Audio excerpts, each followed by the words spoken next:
श्री घाटम जी को जन्म से ही चोरी करने के संस्कार दिए गए थे।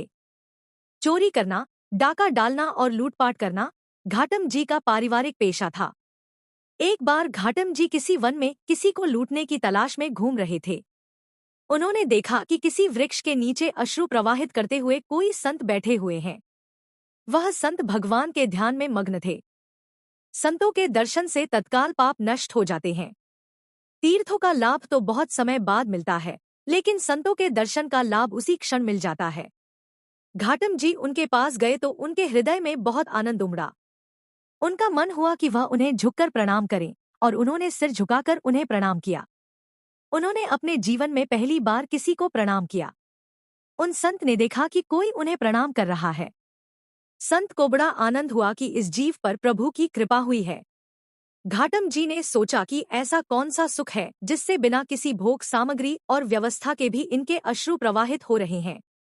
उन्हें लगा कि जरूर उनके पास कोई महान सुख है। महात्मा जी ने कहा, बैठ जाओ, जल्दी तो नहीं है। घाटम जी उनके समीप बैठ गए। महात्मा जी ने कहा, देखो बेटा, जीवन बहुत कीमती है। इस जीवन को सदैव भगवत चरणों में लगाना चाहिए और कोई गलत कार्य नहीं करना चाहिए। संत ने घाटम जी से उनके काम काज के बारे में पूछा। घाटम जी ने बताया कि मैं चोरी करता हूँ, डाका डालता हूँ और लूटपाट करता हूँ। महात्मा जी ने कहा, यह तो बहुत निंदनीय कार्य है। दूसरों का धन चुराने से और उन्हें पीड़ा देने से इस लोक और परलोक में सब नष्ट हो जाता है। तुम्हारे ऊपर भगवान की कृपा हुई है। नियम लो कि तुम आज के बाद कभी चोरी नहीं करोगे। घाटम जी ने हाथ जोड़कर कहा, यह कदापि नहीं हो सकता। यही मेरी जीविका है और बचपन से हमें हमारे पुरखों ने चोरी करना सिखाया है।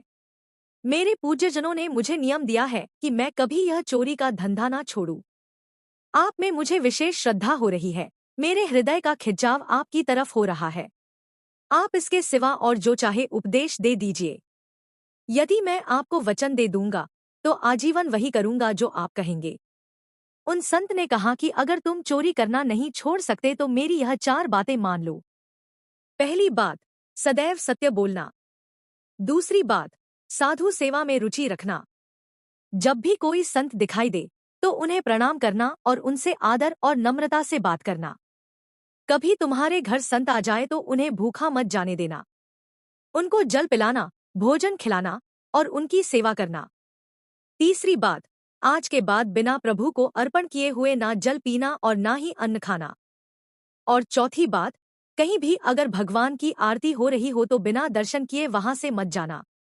घाटम जी ने संत जी को प्रणाम किया और जीवन भर उन 4 बातों को पालन करने का वचन दिया। घाटम जी लूटपाट आदि करके धन लाते, उस धन से साधु सेवा करते और फिर जो बचता उससे अपने परिवार को खिलाते। एक दिन संतों की एक मंडली उनके घर पर आई तो उन्होंने तत्काल उठकर संतों को दंडवत प्रणाम किया और सभी को बैठने के लिए सुंदर आसन दिए।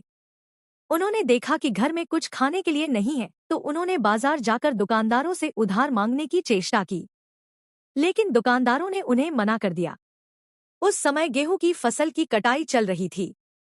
उन्होंने देखा कि किसान लोग सो रहे हैं। वे एक बड़ी सी चद्दर लेकर गए और जल्दी से गेहूं भरकर ले आए और उन्होंने संतों के भोजन की व्यवस्था की। घाटम जी बड़े तंदुरुस्त थे तो खेत में उनके पैरों के चिन्ह बन गए।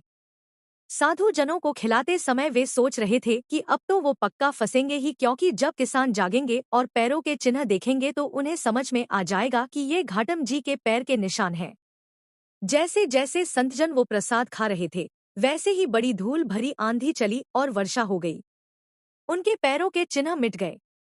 यह बात देखकर घाटम जी को और विश्वास हुआ कि साधु सेवा कभी उन्हें फंसने नहीं देगी। उनके हृदय में बड़ा आनंद हुआ और संत सेवा के प्रति उनकी श्रद्धा बढ़ गई। एक बार कोई उत्सव था तो घाटम जी ने सोचा कि गुरुदेव के पास क्या ले जाए। उनको लगा कि उत्सव है तो गुरुदेव के पास कुछ सेवा पहुंचनी चाहिए, पर उनके पास एक पैसा भी नहीं था। उन्होंने निश्चय किया कि रात्रि में चोरी करते हैं और जो भी मिला उसे सुबह गुरुदेव की सेवा में दे देंगे। घाटम जी ने एक फौजी सिपाही का वेश बनाया और एक राजा के अस्तबल में घुस गए। रात में पहरेदार ने आवाज दी कि कौन है। गुरु की सत्य बोलने की आज्ञा मानते हुए घाटम जी ने बोला कि मैं चोर हूँ। पहरेदार ने सोचा कि अगर चोर होगा तो ये थोड़ी बोलेगा कि चोर हूँ। पहरेदार को लगा कि यह कोई राजा का खास आदमी है, तभी यह विनोद में निर्भय होकर कह रहा है कि चोर है। सिपाही के वेश में घाटम जी ने राजा के घोड़ों में से एक बढ़िया घोड़ा लिया और उस पर सवार होकर निकले। उनकी वेशभूषा देखकर पहरेदारों ने फिर पुनः उनको नहीं रोका। वहां से निकलकर उन्होंने सोचा कि घोड़े को कहीं बेच देंगे। रास्ते में प्रातःकाल ठाकुर जी की मंगला आरती हो रही थी। उन्होंने सोचा कि गुरुजी की आज्ञा है कि आरती हो रही हो तो जरूर दर्शन करना चाहिए। उन्होंने घोड़े को बांध दिया और आरती के दर्शन करने के लिए चले गए। जब पहरेदारों ने सोचा कि राजा का कोई आदमी होता तो सबको सूचना होती, तब उन्हें समझ आया कि वास्तव में वह चोर ही था। राज सैनिकों ने पीछा किया और वहां आए जहां पेड़ से घोड़ा बांधकर घाटम जी आरती का दर्शन करने गए थे। सिपाहियों ने देखा तो घोड़ा वही था, पर उसका रंग बदल गया था। काले रंग का घोड़ा अब सफेद रंग का हो गया था। सिपाही वहां खड़े हो गए कि घोड़ा तो यही है, पर यह तो काला था, ये सफेद कैसे हो गया। इतने में आरती के दर्शन करके घाटम जी मंदिर से बाहर आए। सिपाहियों ने पूछा कि ये घोड़ा वही है ना जो तुम रात्रि में चुरा कर लाए थे। सत्य बोलना था, घाटम जी बोले, हाँ, मैं वही चोर हूँ जो घोड़ा चुरा कर ले गया था। सिपाहियों ने पूछा कि वो घोड़ा तो काला था, ये सफेद कैसे हो गया। घाटम जी बोले कि यह तो ठाकुर जी जाने।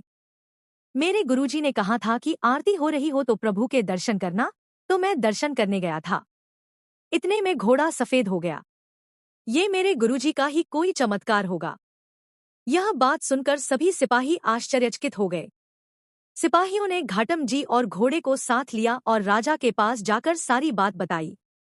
घाटम जी की सत्यता और गुरु वचनों पर दृढ़ निष्ठा देखकर राजा बहुत प्रभावित हुआ।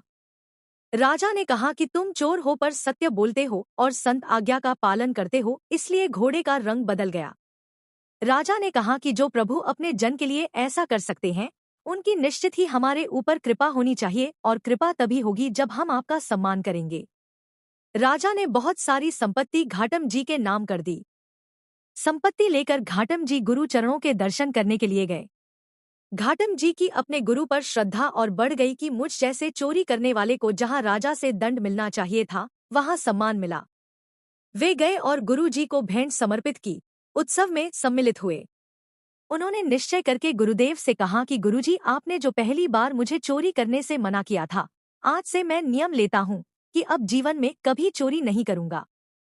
आपकी कृपा से मुझे बोध हो गया है कि मैं बहुत गलत कार्य कर रहा हूँ। उन्होंने निश्चय कर लिया कि अब कभी चोरी नहीं करेंगे।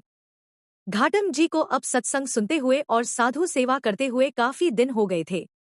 अब उनके मन में आया कि ठाकुर जी कैसे दिखते हैं, कभी उनसे मिलना चाहिए। बहुत दिन तक उन्हें ठाकुर जी नहीं मिले तो उन्हें गुस्सा आ गया। उन्होंने ठाकुर जी से नाराज होकर कहा कि पहले तो मैं बिना नहाए खाता था, अब आपके लिए मैं नहाकर खाता हूँ और आपको अर्पित करके खाता हूँ। और पहले मैं कभी कंठी माला और तिलक आदि नहीं लगाता था, पर अब मैं आपके लिए गले में कंठी धारण करता हूँ, माथे पर तिलक लगाता हूँ, केवल आपके लिए। प्रभु, आपके लिए मैं इतना कर रहा हूँ, आप मेरे लिए क्या कर रहे हैं? क्या आप मुझे दर्शन देंगे? प्रभु उनकी यह बात सुनते ही तत्काल प्रकट हो गए। प्रभु संतों के वचनों को सत्य करने के लिए सदैव तत्पर रहते हैं। सत्संग के प्रभाव से घाटम जी का जीवन पूरा पलट गया। पहले वो सोचते थे कि कहाँ जाकर चोरी करनी है, और अब वे ये सोचते कि कौन से साधु कब पधारें और कैसे उनकी सेवा हो। जब वे चोरी करते थे तब सिपाही हथकड़ी लिए उनको बंदी बनाने के लिए घूमते थे, और जब संत समागम हुआ तो लोग उनकी चरण रज को अपने माथे पर लगाने लगे। घाटम जी ने एक संत की शरण ली और उनके वचनों का पालन किया तो वो प्रभु के दर्शन पाकर परम भागवत बन गए। कैसा भी दुष्ट हो, यदि उस पर संत कृपा हो जाए तो उसके लिए भगवत दर्शन और भगवत भक्ति दुर्लभ नहीं रहती। इसलिए सत्संग सर्वोपरि है। संत संग से घोर दुष्ट भी महात्मा बन जाता है। ऐसी ही और कथाओं के लिए हमारे चैनल को लाइक, शेयर, सब्सक्राइब और कमेंट करें। धन्यवाद।